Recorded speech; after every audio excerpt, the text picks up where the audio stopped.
11 things every Christian should do before heaven. As a Christian, you may often think about how during your time on earth, you're acting as a representative of Jesus Christ and his teachings. With that in mind, it's important to take part in specific actions that strengthen your faith and help you live it out. The list below will help you get started.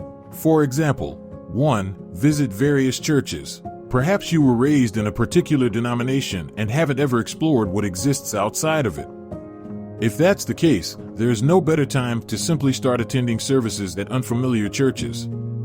You will probably notice how although some teachings are different, there are also a lot of similarities. 2. Engage with societal outcasts. Interacting with disadvantaged segments of the population is an effective way to embrace some of Christ's practices through your everyday life.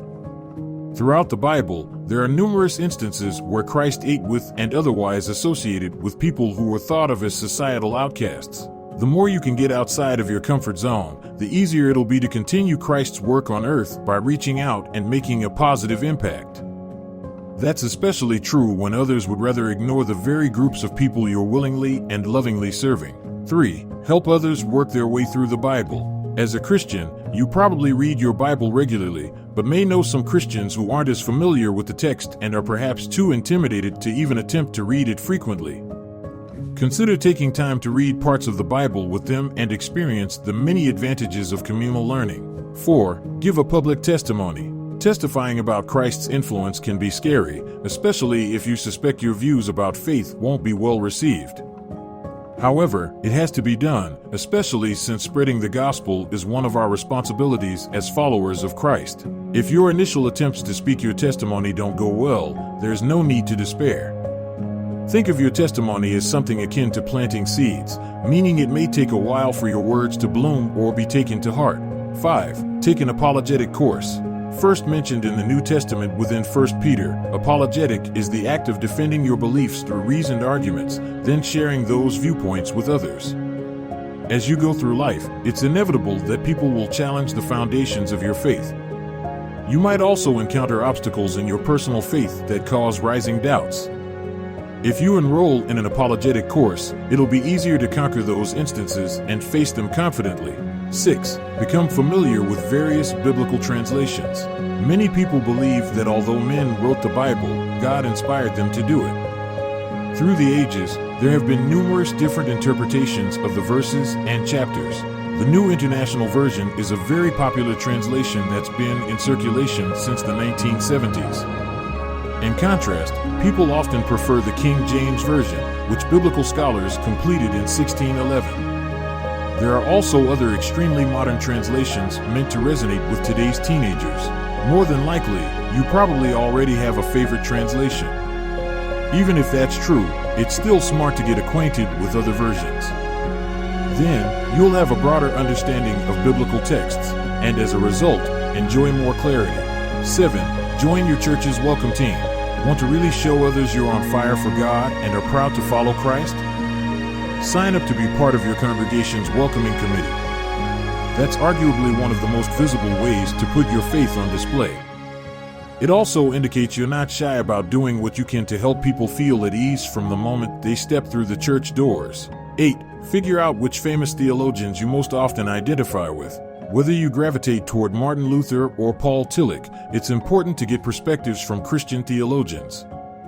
As you start to understand their principles and beliefs, you may adopt some of your own and realize the things those famous people of faith believe are quite similar to your own belief structures. Popular theologians to read: Martin Luther, Charles Spurgeon, John Stott. 9. Participate in intercessory prayer. Prayer is an extremely important part of being a Christian. It's your opportunity to communicate with God. More specifically, you can act as an intercessor to bring certain issues to the Lord that relate to things other people are facing. That practice can help you feel like you're doing something useful to minimize major issues present in the world, such as hunger, homelessness, and severe poverty. 10. Lead and/or attend a Bible study. A Bible study allows you to participate in fellowship with other believers and become closer to them by gaining a richer understanding of the things they're going through in life. If you're new to the concept of attending a Bible study, just start by trying to find a group of like-minded individuals. Many churches designate such groups for particular kinds of people, such as married couples, single parents, and young adults. Once you become familiar with how Bible studies generally function, think about growing your faith even more and accepting the challenge of becoming a Bible study leader. By doing that, you may have to suggest topics to study, conduct prayer sessions, or do your best to answer tough questions. Don't get discouraged if you don't feel confident in all aspects of leadership. It's a learning experience that will be constantly evolving. 11. Match your actions with your words. It's hard to come across as an authentic Christian if you're always speaking about love and acceptance, but don't extend those characteristics to everyone you meet. No one's perfect, but it's important to try as hard as you can to continually live in such ways where the things you say coincide with the actions you carry out. By doing this, you're not only behaving in a non-hypocritical way. Recall how Jesus often shunned hypocritical individuals of particular religious backgrounds, but you're trying your best to be a genuine, Christ-loving person who's as transparent as possible. These things are certainly responsibilities all Christians should fulfill before they meet the Lord, but as you'll notice by the nature of many items on the list, they're actions you can practice each day, rather than one-off events. Aim to get into the habit of naturally engaging in as many of these as possible so your faith is not only obvious, but also powerful.